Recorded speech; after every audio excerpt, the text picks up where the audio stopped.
May I take you to the land of Cameroon today? Let me show you how to make this Ndole and Miondo with my own very good Cameroonian chef, Chef Nadine.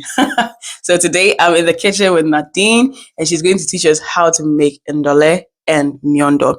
This is actually from Groundnut and bitterleaf-based stew, and then the Miondo is actually from cassava. So you begin by cooking your groundnut, raw groundnut, with some salt, and then you're going to go into cook your bitter leaves. So this was dried bitter leaf, which she soaked a bit the day before so that it can get softer, and then she cooked it the day we're making the stew. We use baking soda because we don't use saltpeter here. And you can actually use that. Saltpeter is kale, what we call kale in Ghana. And then you actually cook this up till it's very done. Bitter leaves takes a bit of while. So whilst you're cooking that, you're also doing that. And the miondo is from cassava. We got the store-bought one, which we can just cook and then use, because yes, we doing it from scratch will take a lot of time and it'll be quite costly to do it here. So you just arrange it in such a way that your water can sit around it well and it can fit into your pan, and you can cook this well. This has to be cooked very well. So once that is also covered enough, you can leave it to come to a boil in there. One thing about this bitter leaf is, if you're using the fresh one, please be sure that you drain off the water quite a number of times. And I think they would usually wash it a little bit. Yes, but honestly, I tried it from the fresh one. It was very bitter. I was told I was supposed to have washed the leaves quite a number of times as well. So that's one thing in there. So by the granite, once it comes to a cook, you're going to now blend the granite. Yes, so the cooked granite, we're going to blend it. We're using a bit of water, but not too much water, because you don't want this to be overly runny. No, you need it thick and consistent. So you can actually do the granite without a skin or with a skin. But the reality is, when you blend it, it's still going to come out white and stuff. So the skin is a plus because the skin has more nutrients in there. So once that is blended, we can check on our bitter leaves. The bitter leaves, once it's soft, then we know that it's actually good to go. So we're going to strain it. We're going to wash away the bitterness. Let me put it like that. The bitterness and then the dark part from it, because that can be very bitter. I tell you, it can be very bitter if you don't do it very well. So once that is done, out of the way, we're going to start our stew base. Pour the blended groundnut in, give it a stir, let it come to a boil, cover it up because it's going to be splitting everywhere, everywhere. Yes.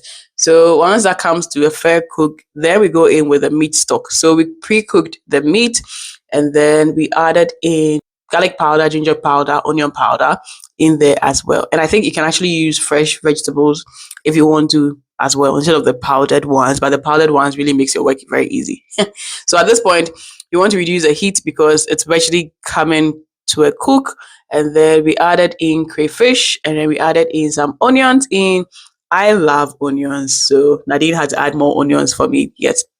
And then at this point, we're going to be adding in the bitter leaves step by step, little by little. Like I said, the bitter leaf, if you're using the fresh one, because even here, like in the African market and stuff, you can actually get bitter leaf, and sometimes it's usually the fresh kind of pre pre-cooked or something and it's frozen, or it's just totally fresh and frozen. So be careful when you buy that one. Make sure you chop it finely. Make sure you cook it well till it's very soft, because if it's not soft, it becomes hard to chew or how to eat. And then I think you have to really wash it quite a number of times to get the bitterness level going down, which is one problem I have with bitter leaf. Like, I think it would be great if we had less, but I think I was told there's actually bitter leaf that has less bitterness or something. I think I have to check that one too out and see. So yes, back to the story of Ndole. So at this point, you add in the crayfish, which is your shrimp powder. Yes, so the smoked shrimp powder, and I like pepper. So yeah, Chef Nadine added some pepper in because I like pepper. So that's pepper powder going in there. If you don't like pepper, you can take it out. It's very optional. Then at this point, we add in some vegetable bouillon cubes. So these are from vegetable stock. Yes, if you have vegetable stock fresh too, you can also add that in. A bit of salt to taste. Yes, a bit of salt to taste. And we go in with our cooked meat. So you realize there's less oils and stuff in here. This is way healthy. Like, cholesterol level and all those things. Like you have to be checking some of these things. That's why you have to eat a lot of these kind of meals, because these are way, way healthy and easy to do. Like, yes. So at this point, we are done. Oh, we are done with the Ndole. But we have to do the final touch, which is where we fry in some onions in oil. And if you have groundnut oil, you'll be very fortunate. You can use that. If you don't have maybe sunflower or any kind of light oil, you could use that and then fry your onions very well. And then we're going to add it back in, because you realize that the in the layer we've already made, there's actually, you can't see any oil in there. There's virtually less oil in. Yes, because the groundnut is, yeah.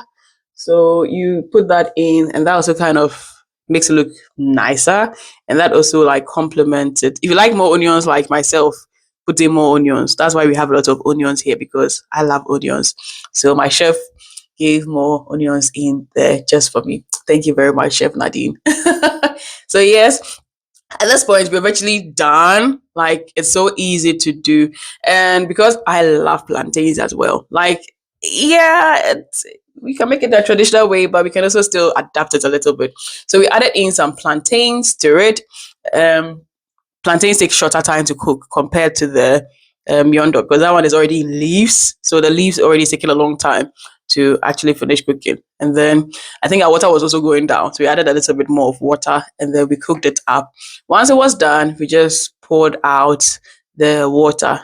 Be careful when you're pouring out this. So you can use the technique I used to drain the water of the hot stuff.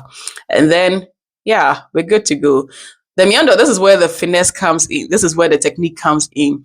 You have to take off the ropey part off, and then we're now going to go in, and then we can peel it from the leaves.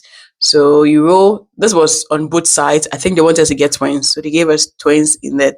So you roll to one side, you roll to the other side, and then you can peel it off it. When you're peeling, you just need to be careful. If your hands is too wet, it's going to be sticky to your hand. If your hand is a bit too dry, to it can be a bit.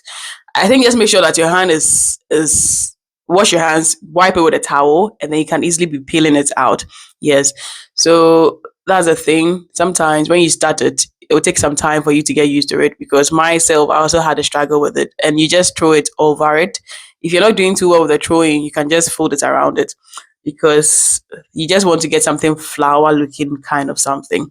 Yes. But then the main thing is peel from the leaf which is cooked. You just toss it over your finger, and then you get the wheels over there, and that is what you really want to get, is the wheels that makes it look nice. And then we served this with the plantain as alongside, and then we had that, and we had some fruit, and we had a very good dinner time. And the next meal, you see the okongo bon. If I pronounce it well, hooray. If I didn't pronounce it well, please forgive me. But we're going to do that as well. It resembles a bit like a goosey kind of something, but then this is the Cameroonian way. So I hope you did enjoy this video, because I enjoyed eating it. So till I see you in that next food video, so do still live life to the fullest, be joyous, be merry. Lots of love from my team and I.